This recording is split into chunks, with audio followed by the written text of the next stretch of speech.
شوف انا ما بغيتش نهضر معها في اللايف لان انا قررت باش عمري ما باغي نعاود نهضر معها في حياتي، ولكن باغي ندوز ان بتي ميساج.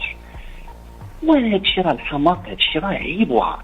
والسيده اليوم كانت في الحبس وكتخرج، واليوم نيت كدير تخرج في شوف تي في. ديك الشخص اللي عندها 4 ديال الاطفال وكدوز في شوف تي في ومن الصباح وهي كدير في التشهير منين بدات حتى الاخر، وكذوب كذوب كذوب في كذوب.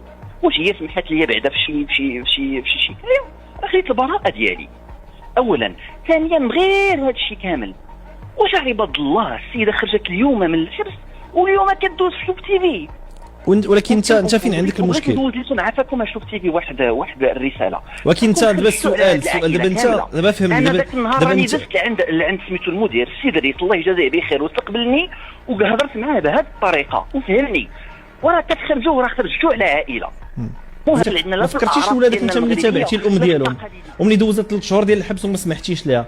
ما فكرتيش ديك الساعه في ولادك؟ هادشي ما كيدخلش، بكاتين كيبكيو بربعه بهم، بربعه جو دي بيان بربعه بهم، باسكو ماماهم ماشي حيت ماماهم في الحبس، بالعكس حيت ماماهم جالسه كتهضر في التلفازه.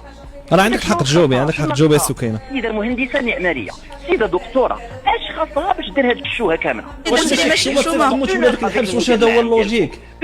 واش اللوجيك هي انك تموت ولادك الحبس وما تبغيش تهضر على حقها؟